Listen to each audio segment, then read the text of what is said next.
here with NSU head soccer coach Jess Jobe. Jess, a 5-2 win against ULM on Sunday. It starts a 5-game homestand that you continue with Southern on Friday and Jackson State this Sunday. Let's talk a little bit about Sunday's win, though. Brittany Caserma has 3 goals. You played every healthy player that you have, so you're developing depth there. Just what are some of the things you can take out of Sunday's win to head on into this week? Yeah, we scored some good goals, so we're happy about that. Some of those, some things that we trained this last week in practice and hit hard and had some good balls under the box and filled the box well. So those are things we wanted to be a little better at, be a little sharper at, and had a couple of goals result from those moments. Obviously, Brittany's impact struggled through some injury early on in the season, and hopefully that's a good sign of more things to come from her. That she's back and 100%. So we're excited to have her for both games at 100% this weekend, and some things we have to shore up defensively for sure. Got to be a little sharper in a couple of moments.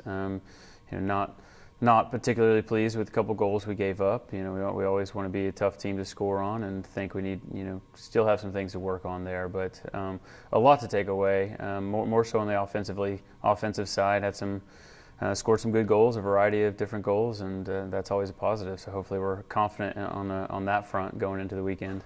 I know offensively heading into the season, one of the challenges was going to be how do you mix in those 13 freshmen with some of your veterans like a Brittany Caserma and April Trowbridge. You scored 12 goals through 5 games so far. All of them been on Sundays, so I know you're looking for some Friday goals. But how has this offense coalesced and resulted in some really skillful goals so far?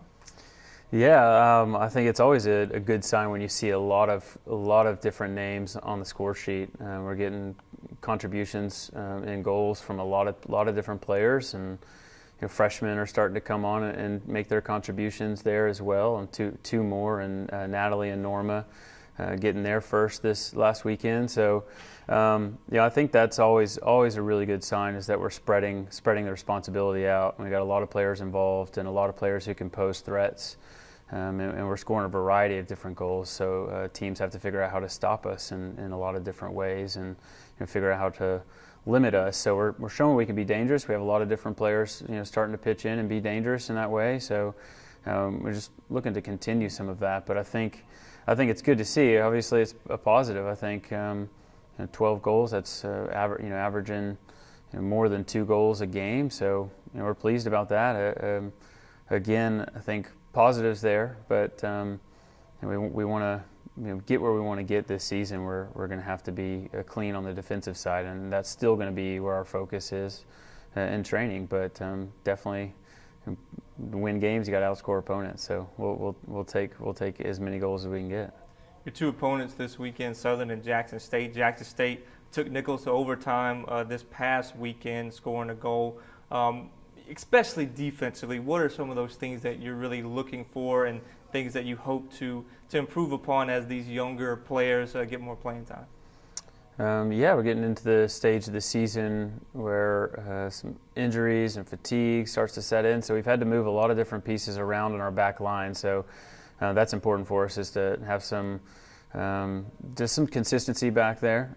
Just have 4 players who are on the same page at all times, and really that's all that it was a couple of lapses and some concentration, maybe some communication, and just not quite being on the same page, not being together.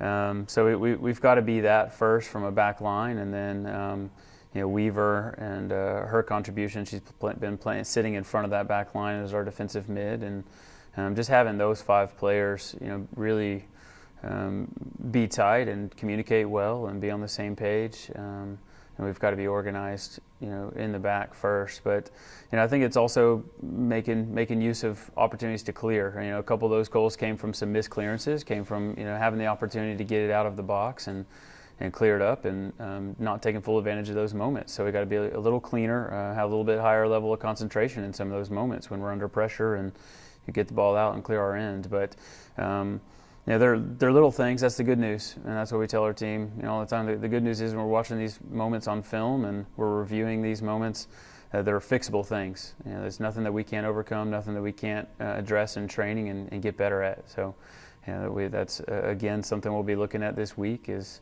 some of those specific moments that hurt us and figuring out how we can improve. Jess, thank you very much. Thank you.